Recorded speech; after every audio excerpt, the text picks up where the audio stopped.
여러분 안녕하세요. 혹시 정말 위대한 삶이란 어떤 걸까?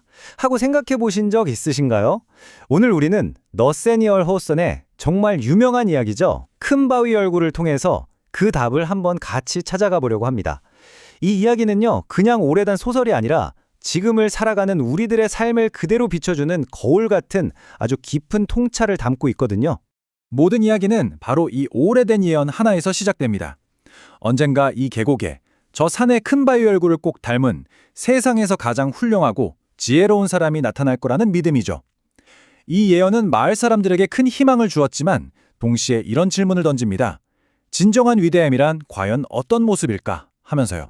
자, 그럼 이 오래된 약속이 깃들어 있는 계곡으로 함께 들어가 볼까요? 이 위대한 기다림의 여정을 우리와 함께할 한 소년을 먼저 만나보시죠. 주인공 어니스트는요, 어릴 때부터 매일같이 저 산의 큰 바위 얼굴을 마치 스승처럼 또 친구처럼 바라보면서 자랍니다. 어니스트에게 큰 바위 얼굴은 그냥 돌로 된 산이 아니었어요. 인자함과 고귀함, 그리고 깊은 지혜를 품고 있는 자신이 꼭 닮고 싶은 이상적인 인간의 모습이자 살아있는 가르침이었던 거죠. 그는 이 기나긴 기다림의 증인이자 이 이야기의 진정한 주인공입니다. 시간이 흐르고 어니스트가 청년 그리고 중년이 되는 동안 세상은 예언의 주인공이라면서 여러 인물들을 이 계곡으로 보냅니다. 마을 사람들은 그때마다 열광했죠. 과연 그들은 진짜였을까요? 자, 첫 번째 후보부터 한번 만나보시죠. 첫 번째 후보는 정말 어마어마한 부를 쌓은 상인, 게더굴드입니다.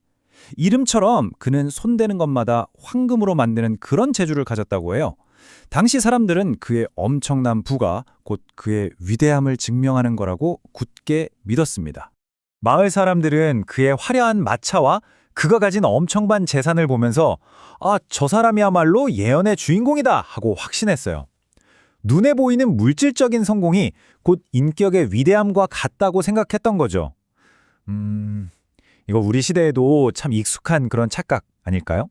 모두가 그의 돈과 명성에 환호할 때 오직 어니스트만이 조용히 그의 얼굴을 저 산의 큰 바위 얼굴과 비교해 봅니다.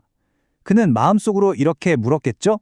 저 얼굴에 과연 산이 품고 있는 저 인자함과 고귀함이 담겨 있을까? 하고요. 하지만 어니스트가 본 건요, 탐욕과 걱정으로 닳아버린 교활해 보이는 늙은 상인의 얼굴뿐이었습니다. 그는 그때 처음으로 깨달아요.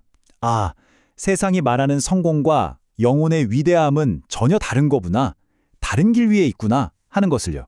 첫 번째 실망이 지나가고 이번에는 전쟁 영웅이 나타납니다. 별명부터가 정말 무시무시하죠. 피와 천둥 장군. 그의 위대함은 수많은 전쟁터에서의 용맹함과 승리로 증명되었습니다. 사람들은 그의 카리스마와 엄청난 용맹함에 또다시 열광했습니다. 하지만 어니스트는 다시 한번 묻습니다. 군인의 저 강인함이 과연 예언이 말했던 평화롭고 너그러운 지혜와 같은 것일까? 어니스트는 장군의 얼굴에서 뿜어져 나오는 강인한 힘과 권위는 존경했지만 큰 바위 얼굴이 가진 그 평화롭고 자비로운 지혜는 찾아볼 수가 없었습니다. 위대한 힘이 반드시 위대한 인격을 의미하는 건 아니었던 거죠. 이번에는 아주 뛰어난 말솜씨로 대중의 마음을 사로잡은 정치인이 나타났습니다. 그의 위대함은 사람들을 감동시키는 그 화려한 말에 있었죠. 어쩌면 이 사람이야말로 진짜일지도 모른다는 기대감이 계곡을 가득 채웠습니다. 그의 연설은 정말 구름처럼 웅장했지만 어니스트는 그의 얼굴에서 깊은 피로와 공허함을 발견합니다. 한마디로 그의 말과 그의 삶이 일치하지 않았던 거죠. 큰 바위 얼굴이 상징하는 그 변치 않는 진실의 무게가 그의 말에는 없었습니다. 자, 세상이 이렇게 화려한 영웅들을 쫓아다니는 동안 이야기의 초점은 이제 조용히 기다리면서 자기의 삶을 묵묵히 살아온 한 겸손한 남자, 어니스트의 내면으로 향합니다. 어니스트는 영웅을 기다리는 동안 아이러니하게도 스스로가 점점 영웅이 되어가고 있었습니다. 그는 유명해지려고 애쓴 적이 단 한 번도 없어요. 대신 매일 큰 바위 얼굴을 바라보면서 그처럼 선한 생각을 하고 지혜로운 말을 하고 친절한 행동을 실천하며 살았습니다. 그의 위대함은 세상의 칭찬이 아니라 이웃을 향한 따뜻한 친절과 삶에 대한 겸손함 속에서 조용히 하지만 단단하게 자라나고 있었던 거죠. 그리고 마침내 이 기나긴 이야기의 절정이 찾아옵니다. 모두가 저 멀리 밖에서만 찾던 그 예언의 주인공이 가장 예상치 못했던 바로 그곳에서 모습을 드러내게 됩니다. 어느 날 계곡을 찾아온 한 유명한 시인이 있었어요. 이 시인은 위대함이라는 게 어떤 대단한 업적에 있는 게 아니라 한 사람의 존재 그 자체에 깃들 수 있다는 걸 꿰뚫어 볼 수 있는 그런 통찰력을 가진 사람이었습니다. 그는 어니스트의 삶이야말로 한편의 위대한 시라는 걸 단번에 알아봅니다. 자, 여기서 잠시 멈춰서 이 긴 여정을 한번 돌아볼까요?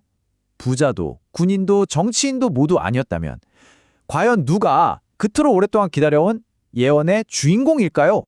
어느 날 저녁이었어요. 어니스트가 늘 하던 대로 이웃들에게 모여서 지혜로운 이야기를 들려주고 있을 때였습니다. 바로 그 순간 시인이 외칩니다. 여러분 저기를 보시오.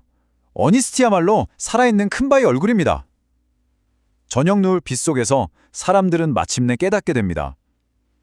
자신들이 평생을 기다려온 그 위대한 얼굴이 바로 자기들 곁에서 가장 겸손하게 살아온 어니스트의 얼굴이었다는 것을요. 그의 위대함은 어떤 업적이 아니라 그의 삶, 그 자체였던 거죠. 그렇다면 이 아름다운 이야기가 오늘을 살아가는 우리에게 던지는 메시지는 과연 무엇일까요? 진정한 위대함이란 게 뭔지 그 본질을 한번 파헤쳐 보겠습니다. 이 이야기의 핵심은 정말 명확합니다. 진정한 위대함이란 우리가 무엇을 가졌는지, 어떤 지위에 있는지가 아니라 우리가 어떤 사람이 되어가느냐에 달려있다는 것, 바로 그겁니다. 이 이야기는 우리에게 두 가지 종류의 위대함을 보여줍니다. 자, 한쪽에는 부, 권력, 명성처럼 세상에 칭송하고 부러워하는 가치가 있습니다. 하지만 게더골드나 장군, 정치인의 모습에서 봤듯이 그것들은 결국 시간이 지나면 사라지죠. 그런데 다른 한쪽에는 친절, 겸손, 지혜처럼 변하지 않는 내면의 가치가 있습니다. 이것이야말로 어니스트의 얼굴에 깊이 새겨진 영원한 위대함이었습니다. 이것이 바로 이 오래된 이야기가 오늘날에도 이렇게 강력한 힘을 갖는 이유입니다. 우리는 어쩌면 여전히 눈에 보이는 성공, 그러니까 화려한 왕관만을 쫓아서 살아가고 있는지도 모릅니다. 하지만 이 이야기는 우리에게 묻습니다. 당신은 당신의 내면에 어떤 나무를 키우고 있습니까? 진정한 가치는 바로 그 눈에 보이지 않는 뿌리에서부터 시작된다는 걸 일깨워주는 거죠. 마지막으로 이 질문을 여러분께 꼭 남겨드리고 싶습니다.